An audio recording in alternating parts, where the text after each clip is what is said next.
ના રોજ સેલંબા તાલુકા સાગબારા જિલ્લા નર્મદા ગુજરાત સેલંબાના આંબેડકર ચોક ખાતે આપણે સૌ આજે ભેગા થયા છે। એ ખાસ કરીને આજે ભેગા થયા છે એના પર દબાણ બી છે। લોકો ભેગા ના થવા જોઈએ એમ કરીને દબાણ છે અને એટલા માટે કહેવામાં આવે છે કે ભેગા થાવ તો વધારે બોલવાનું નહીં। આ પોલીસ મિત્રો અહીંયા આપણી સાથે છે અને એ લોકો વિડીયો બી લઈ રહ્યા છે, પરંતુ એમને પણ હું કહેવા માંગુ છું કે તમે જ લોકોએ જે ખાખી વર્દી પહેરી છે એ ખાખી વર્દી બાબા સાહેબનું દેન છે।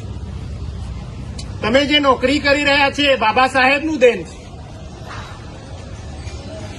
એટલે હું એવું કહેવા માંગુ છું કે બાબા સાહેબનું અપમાન જે લોકોએ કર્યું છે એનો વિરોધ તો આ ખાખી વર્દી પહેરવાવાળાએ પહેલા કરવો જોઈએ, નોકરી કરવાવાળાએ પહેલા કરવો જોઈએ, સારું સારું શિક્ષણ લેવાવાળાએ કરવો જોઈએ।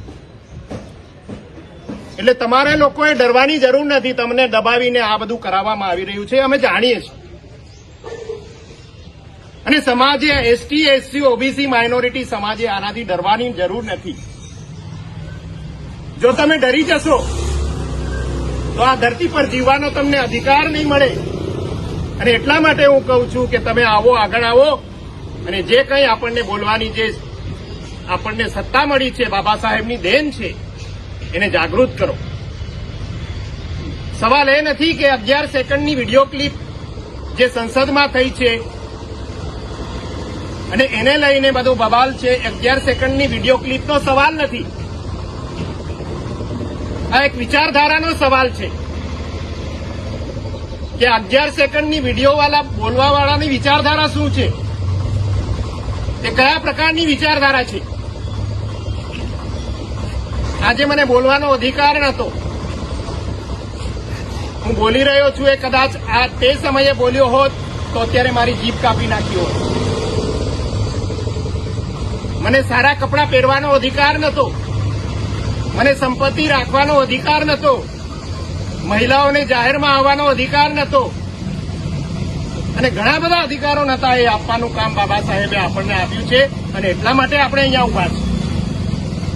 તમારા બાપ દાદાઓને જઈને પૂછજો કે આ સેલંબામાં જતા હતા ત્યારે પાણી કેવામાં આપતા હતા, ડબલામાં આપતા હતા, આપણે સંડાસમાં બેસીએ ને એવા ડબ્બામાં પાણી આપતા હતા।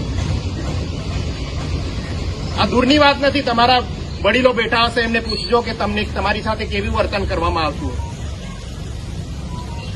શિક્ષણ નહીં આપવાનું, એ બધા અધિકારીઓ આપણી પાસે નતા, અહીંયા ઉભા છે, બધા જ જાણે છે। પોલીસવાળા હોય કે બીજા રિટાયર વ્યક્તિઓ હોય કે કોઈ બી હોય, આ ધંધો કરવાનો બી અધિકાર નતો તમને, અને એ બધું બાબા સાહેબે આપ્યું છે।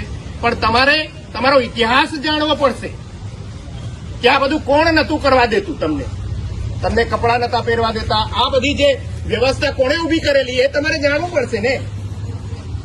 વર્ણ વ્યવસ્થા ઉભા કરવા વાળા કોણ હતા,